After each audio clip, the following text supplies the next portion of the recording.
ვაგრძელებ ისმაილ პერეზის პირველი ვიდეოს გაგრძელებას ოქროს გუმბათზე, რომელსაც აშენებს ტრამპი. ხელსაწყო, რომელსაც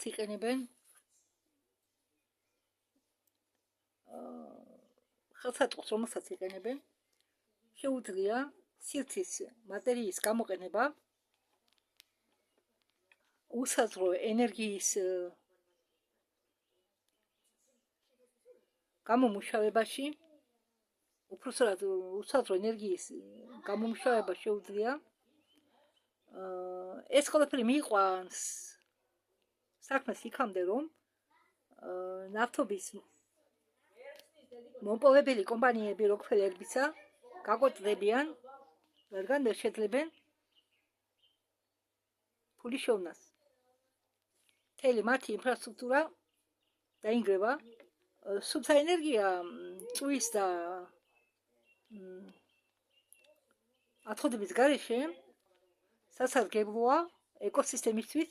ჩვენ გვინდათ, რომ ეკოსისტემა ყვაოდეს და მაგრამ პლანეტის ექსპლუატაციის გამო რამდენიმე წლის განმავლობაში ჩრდილოვანი მთავრობის მიერ ჩვენი პლანეტა მოიწამლა, გამოიფიდა, დაბინძურებულია ტოქსინებით, ქიმიკატებით და ნაგვებით. ეს ყველაფერი მიიყვანს იქამდე, რომ შეიქმნება ანტიგრავიტაციული ძრავები. ეს მოხდება კოსმოსური ძალების მიერ. ეს არის კარის გაღება მზის დაცვისთვის, რომელიც არის საიდუმლო კოსმოსური პროგრამა, რომლებსაც ამ მზის დაცვას აგრეთვე იცნობენ როგორც საერთაშორისო კოსმოსურ ძალებს, კოსმოსურ პოლიციურ ძალებს, კოსმოსური ძალები, რომლებიც გამოიყენება კერძო სექტორში, ველების ძალის საფუძველზე, რომელიც საჩვენებია პლანეტებში იქნება გამოშვებული და მზის დაცვა, ან მზის დაცველები იყო შექმნილი ამერიკის სამხედრო ძალებით 1950-იან წლებში. აგრეთვე ბევრად განაიცის სამედიცინო ტექნოლოგიებზე და სამკურნალო კამერებზე. ყველაფერი ეს იქნება დაკავშირებული ოქროს გუმბათთან, რომელიც იყენებს ვიბრაციულ სიხშირეებს, ესე იგი უჯრედული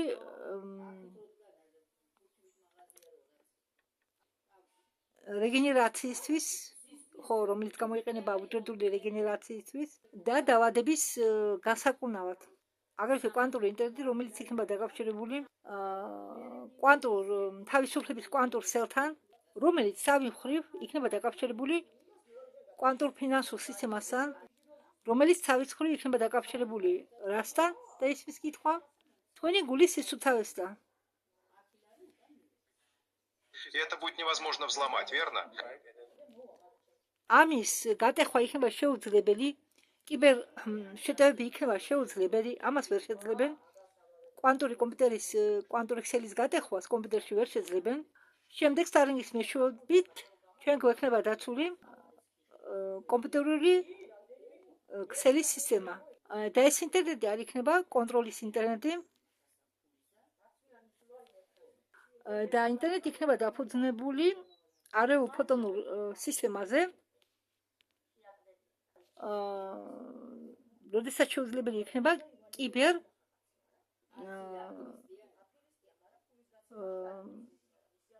შეტევების მიმართ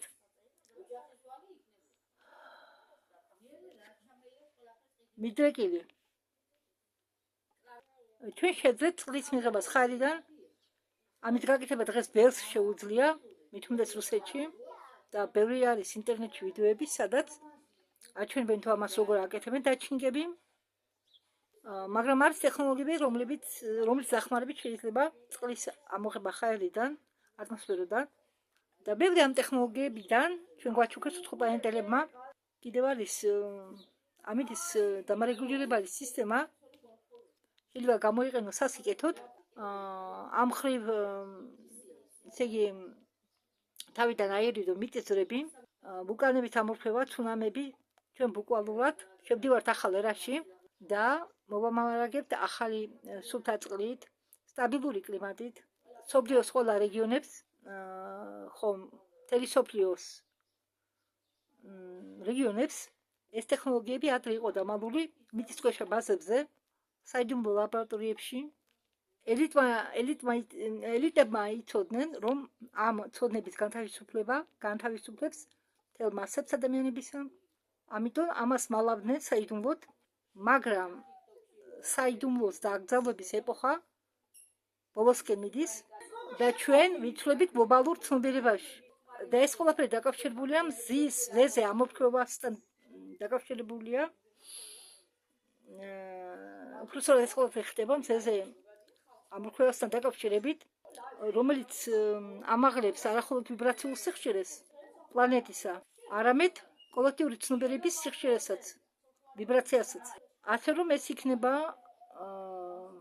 მეტი ვიდრე ტექნოლოგიური რევოლუცია. ამ ოქროს გუმბათის აღმართვა, რომელიც სიმბოლიზირებს სულიერ აღმართვას, აცვლას და როდესაც დეფიციტის ძველი პარადიგმა დაინგრევა, წარმოგიდგენიათ, შეგნებულად ქმნიდნენ დეფიციტს, თითქოს შიმშილობა ეს იყო ბუნებრივი, სპეციალურად აშიმშილებდნენ და ეს ადგილები ირჩიოდა შეგნებულად. ენერგეტიკული დამოუკიდებლობა ნიშნავს ომების დასასრულს. ყველა ომები ხდებოდა გეოლოგიური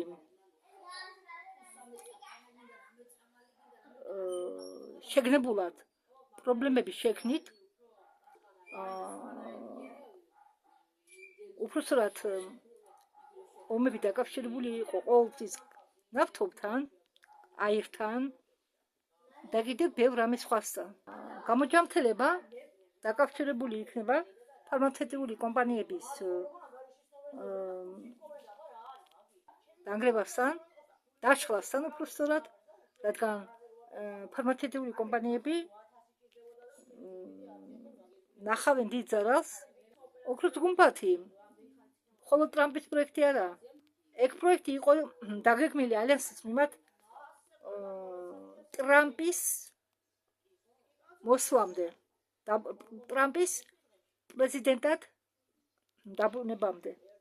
და ეს არის კარიბჭე ახალ ეპოქაში, დგება ეპოქა კოსმოსური განათლებისა და როდესაც ამ ენერგიის პირველი ტალღა გადაივლის ამერიკაზე, სხვა ქვეყნებიც მოიქცევიან ამერიკის მაგვარად, სხვა ქვეყნებიც მიბაძავენ ამერიკას და დაიწყება ტექნოლოგიური კასკადი, ტექნოლოგიური გამოღვიძებისა, სულიერი გამოღვიძებისა. ტრამპის ოქროს გუმბათი არის აღდგენის სიმბოლო.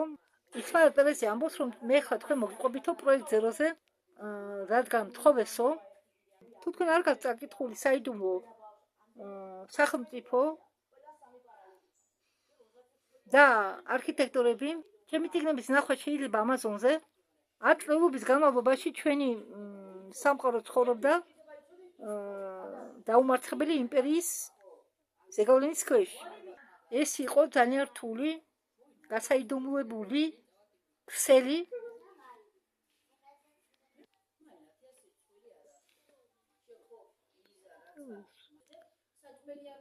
ბევრი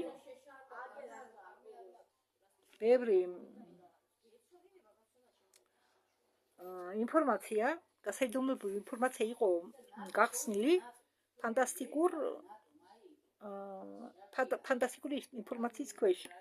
ალბათ პერესი გულისხმობს კინოებს,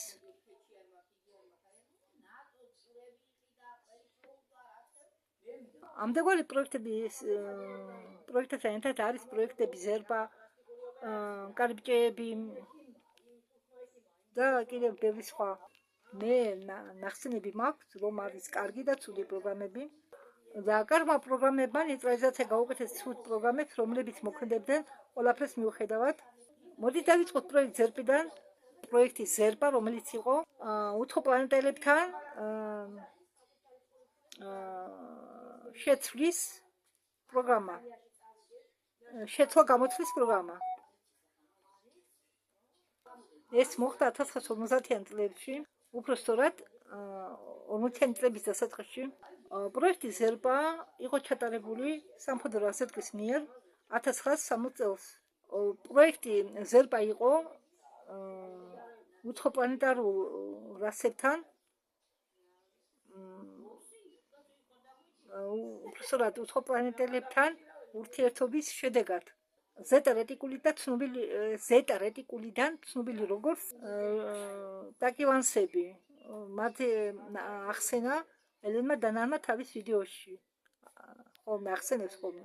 როდესაც 1957 წელს რუზველტში მოხდა ავარია, ესე იგი საიდუმლო გრიფის მოხსნის შემდეგ ინსაიდერებმა 12 სამხედრო ამერიკელები იყვნენ არჩეული მისიისთვის პლანეტა ზერბაზე. ეს თუნდაც პლანეტის დასახელება ყოფილა, რომელიც არის განლაგებული ზეტა რეტიკულის ცელში, სისტემაში, ზეტა რეტიკულურში. ხო, და ეს 12 ამერიკელი იყვნენ გაგზავნილი პლანეტა ზერბაზე თვით შეცვლა გამოცვლის ფარგლებში. ამ ხალხმა გაიარა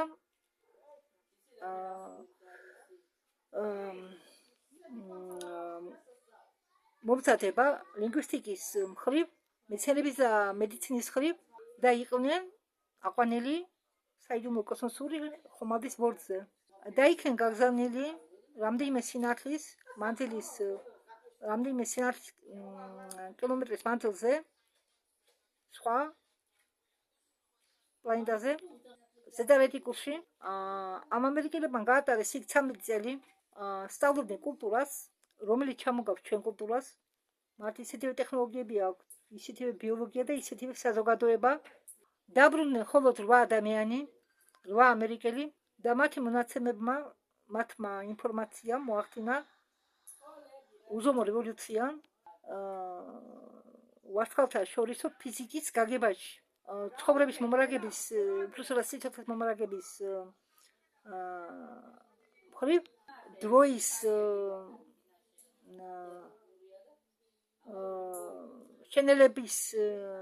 შენელებასთან დაკავშირებითაც პლანეტა ზერბას არსებობა იყო ძალიან მკაცრად გასაიდუმლოებული. მისი შედეგების გამო ეს იყო გაცვლა-გამოცვლის პროგრამა მაშინდელი მთავრობის, სიღრმისეული მთავრობის და ზეტა რეტიკულების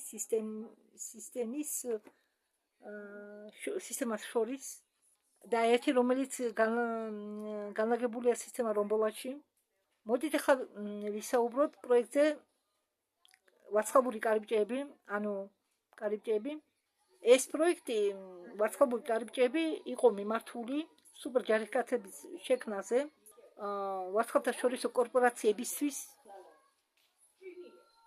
აგრეთვე სხვა მიზნებისთვის. ისინი და გამختარიყვნენ ექსტრასენსი მეომრები. ეს მოგავდა უფრო ფსიქოლოგიურ ომს, როდესაც საქმე მიდიოდა უცხოპლანეტელებთან ურთიერთობამდე, არამიტერ ბაზებზე ექსონსერული ძალების დახმარებით. პროექტი ვარსკვლავური კარიბჭეები იყო პროექტი ცივი ომის დროს, რომელსაც ხელმძღვანელობდა ЦРУ, ანუ ამერიკის სადაზვერვო სააგენტო და ამერიკის შეერთებული შტატები. ЦРУ უხედავად ცალკე იმათ იწყებოდა. ესე იგი, სამხედრო ელები, რომლებიც იყვნენ დაკავებული გონივრული იარაღის შექმნით,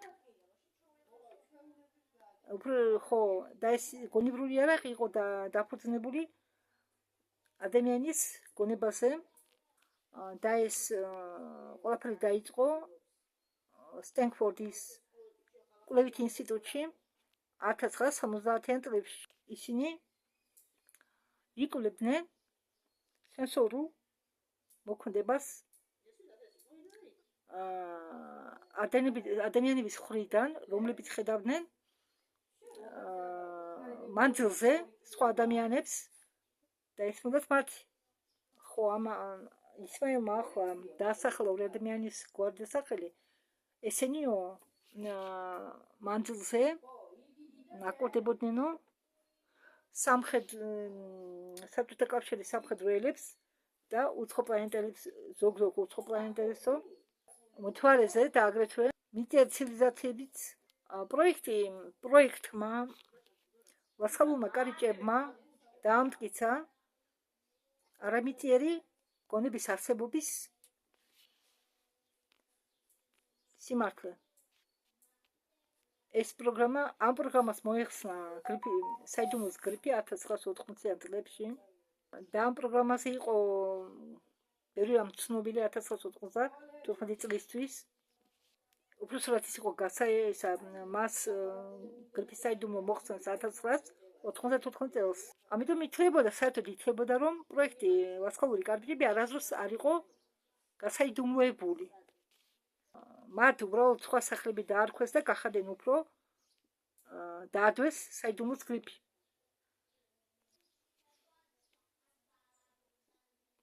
კიდევ ერთი პროგრამა, რომელსაც სახელწოდება იყო Seagate, ის იყო მიმართული უცხოპლანეტელებთან ურთიერთობაზე, წყალქვეშა ბაზებზე. იყო კიდევ ერთი დიდი ცივილიზაცია, პასიდების ცივილიზაცია, რომლებმაც გადაიჩინენ თავი ატლანტიკური კრიზისის დროს, ატლანტიკური კატაკლიზმის დროს. ცივილიზაცია პასიდები არის ქალთევზების და კაცთევზების ცივილიზაცია და ისინი დღემდე ცხოვრობენ ატლანტიკური ოკეანის სიღრმეში, დიდ სიღრმეში. პროექტი Seagate იყო მიმართული თანამშრომლობაზე წყალქვეშა უცხოპლანეტელებთან და ოკეანის შესწავლასთან. აქ საუბარი მიდიოდა შესწავლაზე და პატრულირებაზე ოკეანური კარიბჭეებისა, თუმცა წყალში ყოფილა კარიბჭეები. ამგვარად პროექტი Seagate რჩება ყველაზე ნაკლებად ცნობილი, მაგრამ ყველაზე მნიშვნელოვანი პროექტი. და ეს პროექტი ხორციელდებოდა სავარაუდოდ წყალქვეშა ბაზებზე პუერტო-რიკოს სანაპიროზე, ფლორიდაში და ბერმუდულ სამკუთხედის რაიონში. პროექტი Seagate გულისხმობდა უკანა ინჟინერიის ტექნოლოგიებს და თანამშრომლობას არაადამიანური წყალქვეშა ცივილიზაციებთან, მასეთებთან, როგორც ნომა, რომლებიც დაკავშირებული არიან ვარსკვლავურ სისტემასთან Sirius B-სთან. ამ პროექტის ჩარჩოში იყო აშენებული გამოკვლევითი ცენტრები წყლის ქვეშ, წყალქვეშა შესასვლელის დახმარებით და ელექტრომაგნიტური ტუნელების დახმარებით. აქ აგრეთვე სწავლობდნენ სოფლიო ტექნოლოგიებს, ან სამყაროს ტექნოლოგიებს, არის ზუსტად რაც გულისხმობს, ხო სწავლობდნენ ოკეანურ წყლის პორტალებს, კარიბჭეებს, მობადიეთ. წყლის ქვეშა ცივილიზაციები გვიზიარებდნენ ტექნოლოგიებს წყლის ძრავებზე, ოკეანიური გრავიტაციულ კვანძებზე და განვითარებული ჰიდროლოგაციურ კავშირებზე